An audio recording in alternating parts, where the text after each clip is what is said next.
Good morning. Good morning. Morning. You know, good to get back to school.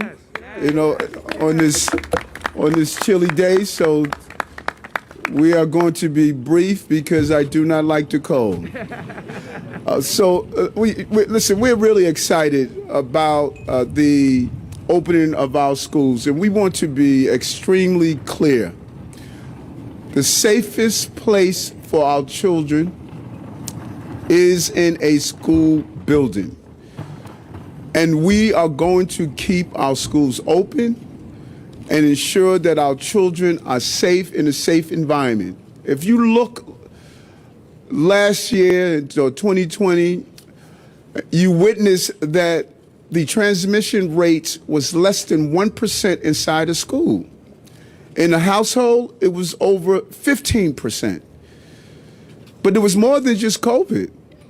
Our children were exposed to an environment of crime, of uncertainty. It really traumatized parents that did not have child care. The remote learning aspect of it was terrible for poorer communities, particularly those children that lived in homeless shelters or that were housing insecure. The food aspect, schools provide primary meals for many students in this city. And then the socialization. We saw an increase in attempted suicides. We saw children that were exposed to dangerous environments. Schools play a role of safety and stability for our children. And that is why the Chancellor and I and the entire team of educators across this city, we have been so focused on keeping our schools open and sending that message. We're not sending an unclear message of what is going to happen day to day. I'm going to tell you what's going to happen day to day. We are staying open.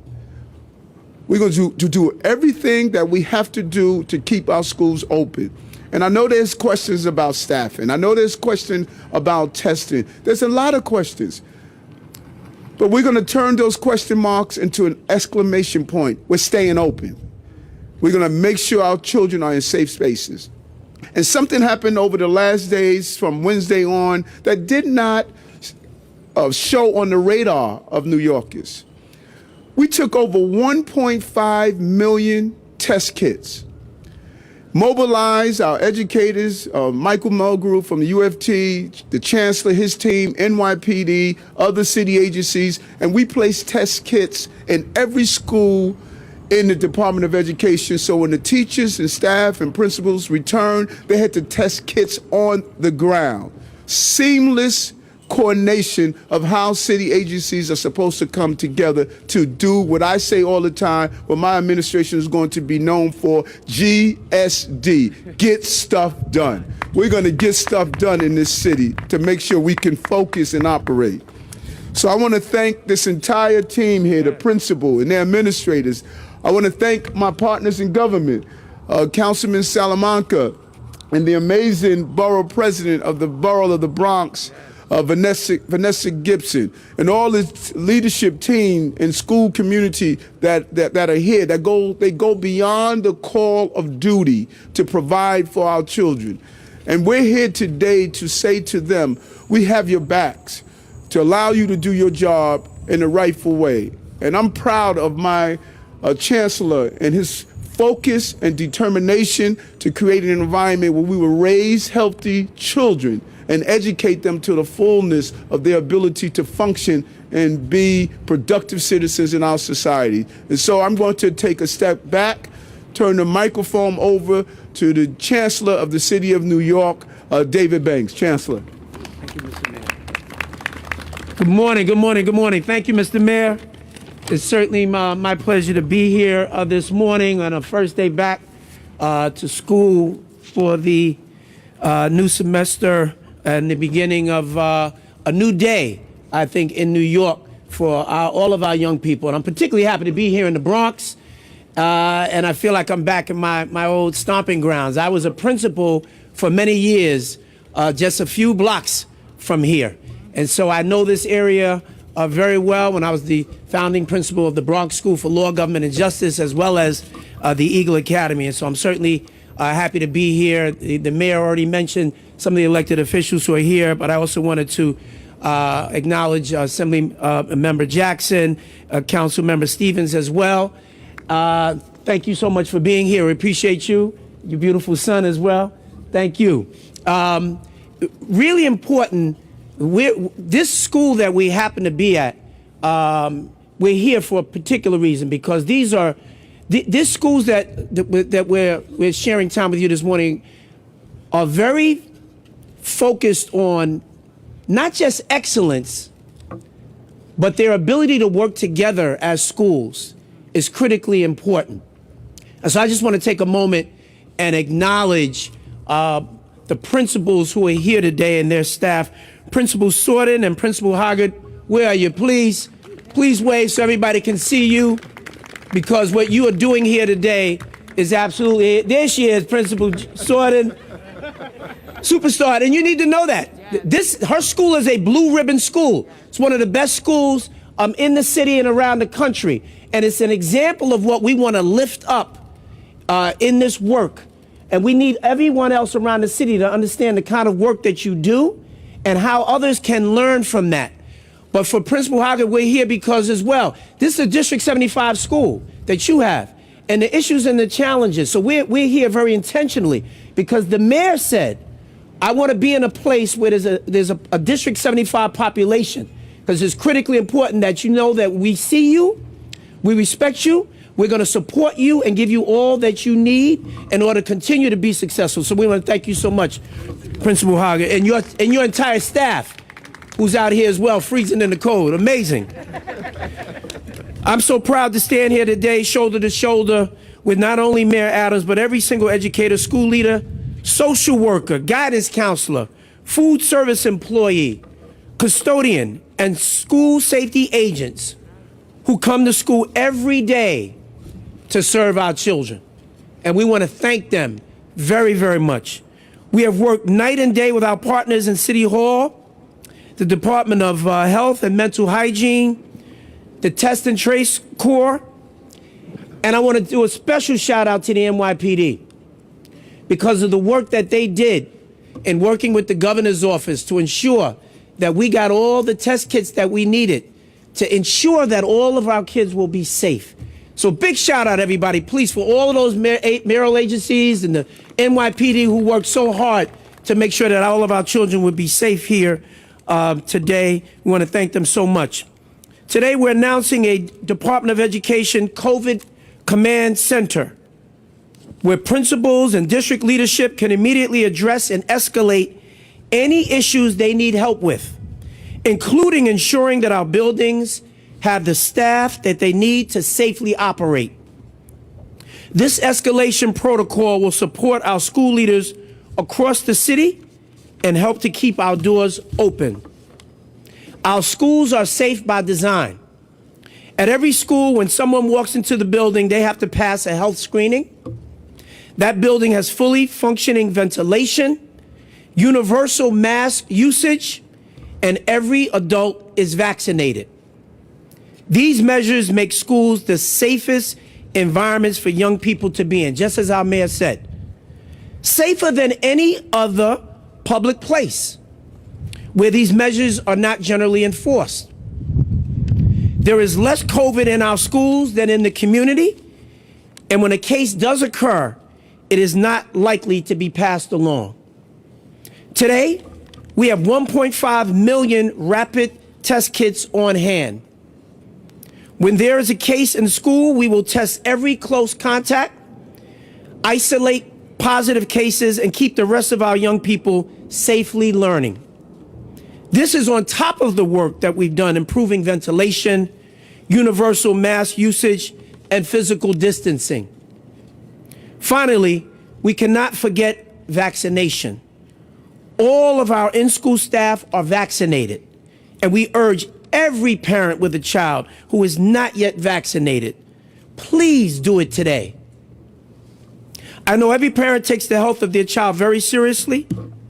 My guarantee today is that we are not relaxing our standards, we're reinforcing them. We owe it to our children to bring all our resources to bear to support schools staying open. We've seen what isolation does to all of us, and we know that it impacts our young people even more. We owe it to our children to do everything we can to keep our schools safe and to keep them open. We have a lot of work to do, a lot of work ahead of us to ensure that every child is attending a great school, that we're authentically engaging parents and serving all of our students regardless of their family's income or if they have a disability. But today I'm thankful that our young people are in school safely. What our public schools do every day, be very clear, is a miracle. Safely bringing together over 1 million New Yorkers of all different backgrounds to learn and grow with each other. My commitment to each of them is that I will work with Mayor Adams and every other member of his team to keep these schools safely open. Thank you so much. Why don't you bring on the next one, David? Okay. All right, who's next up? Okay, is it our borough president? Madam Borough President Vanessa Gibson, please. Good morning, everyone. Buenos dias a todos. Good morning and welcome. Bienvenidos. Welcome. I am so excited to be here, although it's cold, but I'm grateful. I am the newly elected Bronx Borough President, Vanessa L. Gibson, and I welcome each and every one of you here to the Concourse Village Elementary School and our District 75 school here in Community School District 7 in the Boogie Down Bronx. I am proud to join our mayor, Mayor Eric L. Adams, our school's chancellor, David Banks, my colleagues in government, Assemblymember Chantel Jackson, Councilmember Rafael Salamanca Jr., and Aiden, his son, and Councilmember Althea Stevens, and all of the leadership here from our Executive Superintendent, Erica Tabaya, our Superintendent of District 7, as well as the principals of both the Concourse Village School and the D75 school. Our collective efforts, standing in unison and standing in solidarity to affirm our commitment to keeping our New York City public schools open, making sure that we do our part to protect all of our school children, our educators, and our administrators. On this day, as we open officially on this new year of 2022, it is important to remind all of our parents and educators of what we have endured the past 2 years with COVID-19. COVID-19 will never get the best of us. It will not tear us down, but we will respond in a way that is comprehensive and deliberate and collaborative. We will work together with the Department of Health, the Department of Education, all of our educators and stakeholders to make sure that we make wise decisions on behalf of 1.1 million school children. And so as a result of today's announcement by our Chancellor, we're going to redouble our efforts to ensure that we double the level of COVID-19 testing in our schools. We make sure that we have COVID-19 testing sites in all of our communities, particularly many communities where it's hard to get access to COVID-19 testing. We've seen all of the long lines, and we know that there are challenges with capacity, but we are here to reassure every parent and every student and every educator that we have your back. Because this is an administration, as Mayor Adams has said, we will get stuff done. We are very deliberate in our work and in our commitment and our passion in making sure that we get rid of COVID-19. We get rid of this pandemic and return to some sort of normalcy. So here in School District 7 and throughout the Bronx and throughout the city of New York, we're going to make sure that our schools are well equipped with all of the resources that each and every one of you needs to keep our children and our families healthy, well, and safe. That is our message today. And so I'm honored as the borough president to join with all of my colleagues and all of our educators in saying thank you for all that you have done and all that you continue to do. I want to also recognize, in addition to our educators and teachers, administrators, our paras, our school support staff, food, school unit, and each and every one of you, I want to shout out our school crossing guards that are out in the cold today, making sure that our children are getting to school safe. We appreciate you and we salute you. I look forward to working with this new administration under the leadership of Mayor Adams and Chancellor Banks and making sure that we get stuff done. We have no time to waste. Our children need us right now. And so we are saying collectively, the best place to be is in our New York City public schools. And we're going to make sure that we allay any concerns that parents have in making sure we encourage COVID testing. We encourage you to get the vaccination. And for those that are eligible, please get your booster shot. I wish each and every one of our children and families and our administrators a wonderful and safe and productive school year. Happy New Year. Feliz Año Nuevo. God bless you all. And I look forward to working with you as your Bronx Borough President. Thank you so much. Get stuff done. You got this. When a mayor has swagger, the city has swagger. We've allowed people to beat us down so much that all we did was wallow in COVID. That's all we did. And we no longer believed. This is a city of swagger. This is a city of resiliency. And all of these messages out there of what is going to happen, we're going to survive. And your message, your direct comment, your forcefulness, matching yours and matching the rest of ours, we're not going to be defined by COVID, by crime, by economy. And you know why? Because we went through some stuff. That's right. All of us have went through some stuff. So this is nothing to those who have gone through a lot. Right. We're going to be here and turn our city around. Right. You inspired me, sister. Yes. You inspired me. Yes. That's right. People worry, ask why I got so much swagger.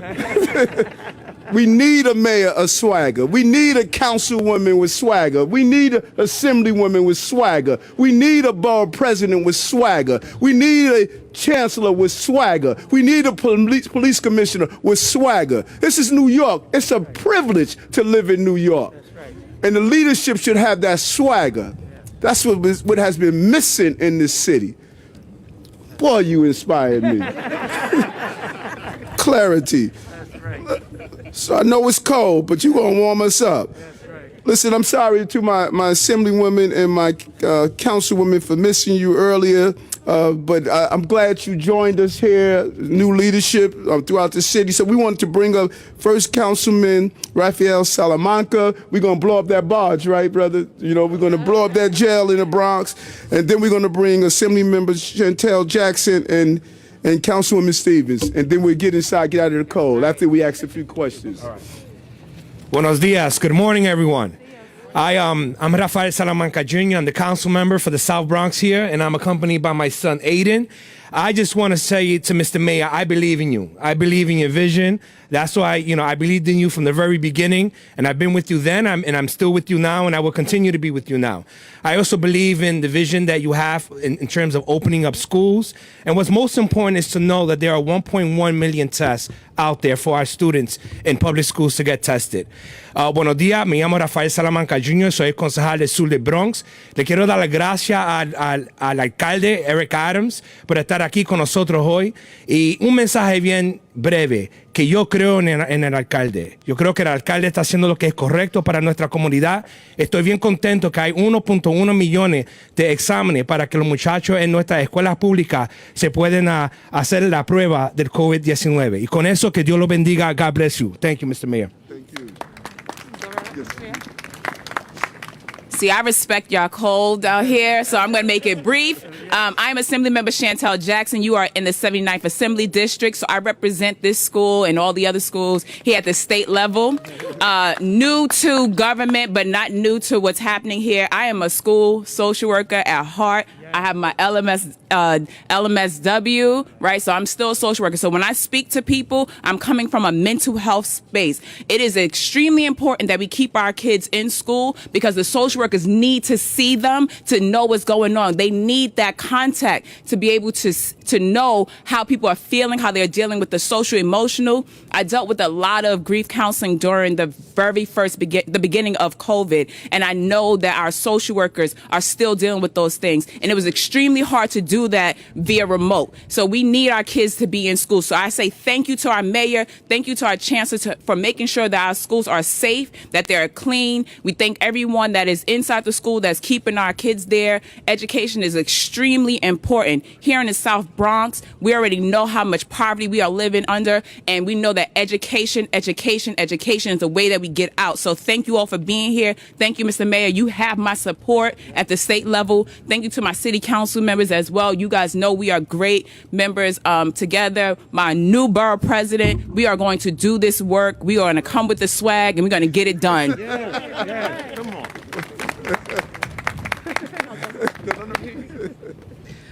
Peace, family. How's everybody doing? It's cold, but we feeling good, right? Because we have to remember that we're here to support young people.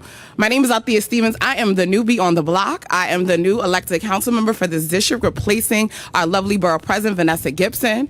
So I just want to say I'm just excited that we are keeping these schools open because it's important. So thank you, Mr. Mayor, for showing courage in this moment. Thank you, our chancellor, for stepping in with these ideas and moving us forward. Because I say it all the time, if we are not doing it for our young people, what are we doing it for? It is important that our kids are in school. One of the things that had me most devastated during the pandemic was I knew that there were children who weren't getting hugs. And that hurt me. I was in youth development for 20 years before I even thought about running for office. And young people are the people who told me to run for office. And so for me, it's always my duty to make sure that we are moving in love and listening to them. They need to be in schools. They need to socialize. These are crucial times in their lives where they're learning how to interact with people, how to make decisions. And it's at schools that a lot of these things happen. So I'm happy to be here. Mr. Mayor, you have my support. Everybody who knows me, I am a strong advocate for young people. So I'm excited to stand here and work together. And I'm so excited to work with our new school chancellor and get to work for our young people throughout the city. Thank you. All right. Thank you. So we're going to do a few on-topic questions, then the mayor and the chancellor are going to do their walkthrough. So let's start with Steve. Wait, hold it. Let's not miss the optimum word that you use. Few. Because I'm cold. Try and keep it short. Good morning, Mr. Mayor. Good morning. Heard a lot of talk about how students can stay safe, but what's being done to make sure there's an adequate level of staffing in each school with so many staffers calling in sick? Chancellor? Yeah, we're monitoring all of the staffing issues that are happening now. We've certainly shored up all of our sub pool. We have a fully developed pool of paraprofessionals as well, and we've got all of our central staff that's ready to go. So, we're monitoring that now. As soon as I'm done with this press conference, I'll get an update on exactly where we are. But all indications are that we're in a pretty good place right now, and we'll be prepared to make whatever adjustments are needed. We should really take our hats off to the bus operators, the school staff. There was an amazing coordination behind the scene of just getting these schools open, and people put aside the politics, their feelings, their emotions. What was happening behind the scene to get these schools open is really amazing. It's commendable of the city and their focus. We're gonna pivot. We're gonna shift. We're gonna adjust. We're gonna get it done. That's the bottom line. And we're gonna get these schools open, and our children are going to be safe. Yes. Apparently there's some email that went out from a principal from PS58 about the school being closed due to staffing shortages. Can I get your reaction to that? Also the Chancellor's reaction? Well, the email went out. The Chancellor is going to find out exactly what happened there. We have a situation room where we have the coordination to get the support that's needed. And we're going to find out what happened. Now, when you're dealing with over 1 million school children and you're dealing with such a large number of plants, you have things that will slip through the cracks, and we're going to find out what happened there. The message is clear from us. Our schools are open, and if principals need support, they should reach out to the situation room and have the coordination that we put in place. We put a great plan in place, and we want everyone to follow that plan so we can be on one message. Chancellor, you want to add? Not much more to add. Mayor, Happy New Year. Same to you. Happy New Year. To kind of follow up on this question, I've heard similar staffing issues from schools where they're saying they've got some kids in the auditorium today because they don't have enough sub coverage. I've heard from them that the situation room before break was overwhelmed and that it was taking days to get tests back. You'd find out you were positive days later. You'd find out you were close contact days after the fact. So what? Now we're hearing there's going to be a command center. How are these things going to work together, and how can you ensure that there's going to be the staffing, there's going to be the testing, and if you give us any sense of how your PCR supply is, I know you spoke about the rapids, but how the PCR testing is going and what the turnaround times are. Well, because there was a lot of questions there. Because your feeling is the anxiety that New York is feeling, and so I really enjoyed the series of questions because that's what New Yorkers are saying right now. New Yorkers are saying, I'm feeling all of these emotions, and I want to say to New Yorkers that calmness is competency. We need to be calm. If we feel this sense of anxiety, we're going to make the wrong calls. And I commend that school that opened the auditorium because that's what it's going to take to get through this. It's putting the pieces together. This is the life that we have lived. We've lived a life where we had to figure it out. My mother raised 6 children by herself, and she didn't do it in some process. Every day she figured out, what am I going to put together? How am I going to put flour and water together and make it tasteful enough so my babies are going to appreciate it? We are used to focusing and making it happen. So those children that are opening up gym spaces, that are opening auditorium, that are shifting based on COVID, I commend them. This is what we have to do to get through this. There's no perfect science to COVID. COVID is not following some plan. It's giving us new variants. It's doing new things. We got to shift to adjust to that.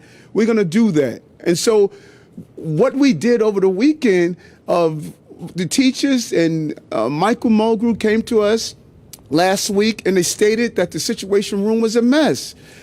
I went in with my team, the Chancellor, and we turned it around. Go to Michael Mulgrew today. We got it done. We had to get those 1.5 million tests in every school in this city. We got it done. New Yorkers, let's stop beating up on each other. We're getting it done. We're getting it done. And so, yes, this is a period. COVID is spiking. Let's go through this spike. It's going to dissipate, and we're going to turn this city around in the process. So your question, your anxiety, we're all feeling it. We're all feeling it. But we're getting through it. We will have our schools open, and they will be safe. Mayor, about the tests, how are we Hold on. One moment. Don't do that. Order, not disorder. There's a person here pointing out who's going to speak. We're not taking yelling back and forth. That disorder is what's caused the dysfunctionality in our city. Order is how I operate. Go ahead, Jonah. Hi, Mayor. I'm Chancellor. How are you? Good. I spoke with a mother walking to her 9-year-old child to school. She has cancer. Her son has asthma. And she's concerned. I think it's more than just being anxious. She's concerned about it spreading to her son and then to her. Yes. Spreading to her. What do you say to those kind of parents that have vulnerable situations and vulnerable children inside the school? I say to that parent, in the school, less than 1% of children are infected. At home, over 15%. So I say to that parent, bring your child to school. That's a safe place for your child. in the home and in the community is not the safest place. Bring your child to school, and they have less than 1% chance, according to what happened a year and a half ago. That is where your child needs to be, and your child needs to be in school so he can get the support that he deserves, both emotionally and physically. That is what that parent should do. Thank you. Good morning, Mayor. Good morning. Happy New Year. Same to you. Yesterday in one of your TV appearances, you said you were looking into the potential of mandating testing in schools, but that there were legal issues involved and that the governor might have to step in. What are you basing that on? I've seen other cities mandating tests in schools, so just wondering what advice you're getting there and why you think you need the governor's help. Our legal team is looking at the full extent of how we can do. I'm a believer in mandating testing, but we want to do it right. We want to make sure we have enough test kits. We want to coordinate with the governor. You saw what happened with the previous administrations where the state overruled. We're creatures of the state. The state can overrule decisions. We want to make sure the governor is comfortable if we put in place a mandating testing. We want to make sure what we're going to do with those parents who don't want their children tested. I don't want them keeping them home. So we want to be smart and precision on how we execute our plan. And we don't want to do it in a reckless fashion because that's going to cause and aggravate the situation we have. I prefer mandating testing that will give us the information we need, but I want to listen to the Department of Health and Mental Hygiene, my amazing team of deputy mayors and consultants, so we execute our plan correctly. It's about being meticulous and smart and not making bad decisions. Last question over here. Mayor, Happy New Year. Same to you. Specifically about the tests that go home with students, how are you going to make sure that they actually are completed and that the results get back to you all? And specifically, the UFT said that there would be some sort of legal consequences to any students or staff who didn't upload the test results. What would that exactly look like? You have to speak with Michael Mulgrew to find out what the legal issues around that, because that's not the position of what we stated. We've coordinated in amazing fashion with the UFT. I'm really impressed with what we have been able to accomplish these last few days, and we're hoping that the parents do what's right. We're giving them the test kits to show how to use it. We're going to give a full way of understanding how to use it so they can test their kids. And the overwhelming number of parents, they want a safe environment for their children. I have a lot of faith in the parents and the administration and our ability to get stuff done. We were able to get the tests where they were supposed to be in all of our schools. We accomplished that. And now it's the role of the parents and our schools to coordinate together to make sure these children are tested. And we're confident that we're going to make it happen. I'm ready to get out of the cold.